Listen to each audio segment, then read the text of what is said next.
Hello students, कैसे हो आप सब। उम्मीद करता हूँ आप और आपकी जो स्टडी है बहुत अच्छी चल रही है। आज की वीडियो में हम chapter number 11 area related to circles उसकी हम एक्सरसाइज के क्वेश्चंस को डिस्कस कर रहे हैं और ये आपका क्वेश्चन नंबर 11 है। अगर आपके पास पुरानी एनसीईआरटी है तो 12.2 का 11th क्वेश्चन है, अदरवाइज ये नई एनसीईआरटी का 11.1 का 11th क्वेश्चन है। और इससे पहले जितने भी क्वेश्चन हैं, एग्जाम्पल्स हैं, वो सब कुछ हम लास्ट वीडियोज़ में डिस्कस कर चुके हैं। इन सभी वीडियोज़ का लिंक जो है वो आपको नीचे डिस्क्रिप्शन बॉक्स में मिल जाएगा।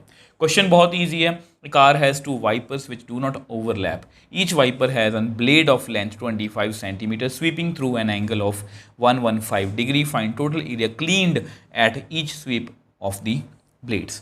सबसे पहले क्वेश्चन को समझते हैं। क्वेश्चन बहुत ईजी है, एक बार समझ आने की बात है। यहाँ पर आपको एक इमेज दिख रही होगी।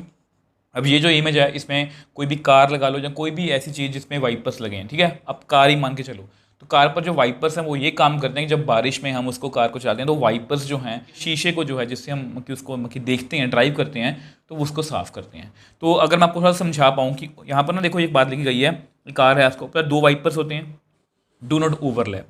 अब देखो अगर मैं आपको समझाना चाहूँ, अगर मान लीजिए कि कार का आपकी मतलब कांच है और ये दो वाइपर्स लगे हैं, ठीक है। तो बेसिकली वाइपर्स जो हैं वो इस तरह से चलते हैं, इस तरह से वो इस तरह से मूवमेंट करते हैं। तो ध्यान से देखो, ये जो वाला वाइपर है, ये ब्लू वाला, तो इसने इसका एरिया मतलब देखो यहाँ से ये रेड वाला साफ़ हो रहा है, ठीक है, ये रेड वाला यहाँ से साफ़ हो रहा है और ये ब्लू वाला उसको ओवरलैप कर रहा है। तो यहाँ पर हमें ये बताया गया है कि दोनों अलग अलग हैं। ये यहाँ ऐसे ऐसे साफ़ कर रहे हैं, ठीक है, ये ऐसे ऐसे साफ़ कर रहे हैं। और अगर आप देखोगे, अगर आप ध्यान से इसकी एक की मैं मूवमेंट दिखाने की कोशिश करूँ, तो अगर आप इसकी मूवमेंट देखो तो ये एक सेक्टर बन रहा है, ठीक है। इसकी मूवमेंट किस तरह से होगी अगर मैं दिखाना चाहूँ तो ये कुछ इस तरह से है, ठीक है। ये इस तरह से मूव करता रहेगा बार बार ताकि वो जो शीशा है वो साफ़ होता रहे यहाँ से, ठीक है।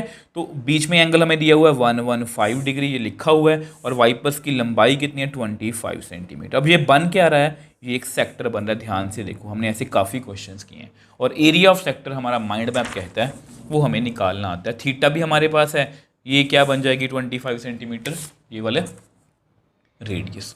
तो हमारा क्वेश्चन जो है बहुत ईजी है। जस्ट आपकी समझ के लिए मैं आपको डायग्राम बना के दिखा देता हूँ। अब देखो, जैसा कि मैंने आपको बताया, ये जस्ट आपकी रेफरेंस के लिए, ठीक है।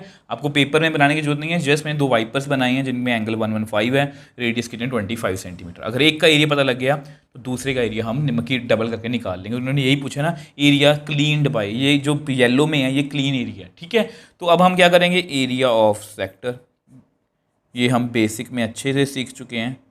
इसका फॉर्मूला होता है theta by 360 into pi r square. अब थीटा है हमारा 115 डिवाइड बाय 360। कैलकुलेशन थोड़ी सी बड़ी हो सकती है आई थिंक। अब इसमें उन्होंने कुछ नहीं बोला तो मैं इस पाई को 22/7 लिख रहा हूँ। थीटा रेडियस हमारा 25 का स्क्वायर। तो एक बार पूरा लिख ही लेते हैं, फिर कट करने की कोशिश करेंगे। 22/7 इंटू 25 इंटू 25, ठीक है। तो 5 से स्टार्ट करते हैं।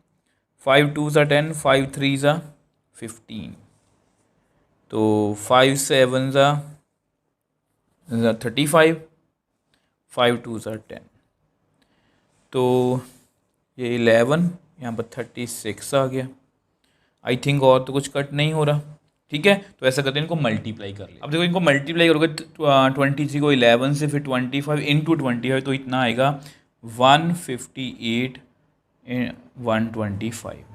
36 को 7 से करोगे तो 252 सेंटीमीटर स्क्वायर। ये एरिया ऑफ वन सेक्टर आया। हमें क्या चाहिए, टोटल एरिया।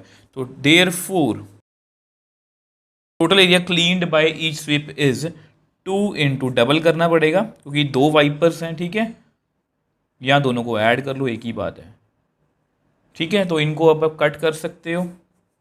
2 1 ज़ा 2, 2 2 ज़ा 4, 2 6 ज़ा 12।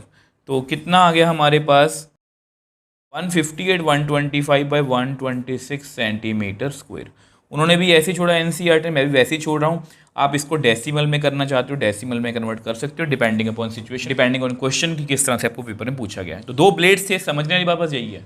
क्वेश्चन बहुत ईजी है, बस समझने की बात यही है। दो ब्लेड्स थे, ब्लेड्स मतलब इस तरह से मूव करके मिरर को साफ करते हैं, ठीक है। बट वो दोनों ओवरलैप नहीं करते, मतलब वो दोनों अपना अपना एरिया साफ कर रहे हैं, ठीक है। अब यहाँ पर 115 एंगल, यहाँ पर तो रेडियस कितनी 25 सेंटीमीटर। तो बस फॉर्मूला लगाया और हमारा आंसर जो है वो आ गया। आई होप ये क्वेश्चन आपको अच्छे से क्लियर है। अगर फिर भी आपको डाउट है अपने नीचे कमेंट बॉक्स में लिख सकते हो, मुझे इंस्टाग्राम टाइम पर मैसेज भेज सकते हो, मैं हमेशा आपका रिप्लाई करता हूँ। अगर आपको वीडियो थोड़ी सी भी हेल्पफुल लगे तो वीडियो को लाइक कीजिए, शेयर कीजिए और चैनल को सपोर्ट कीजिए।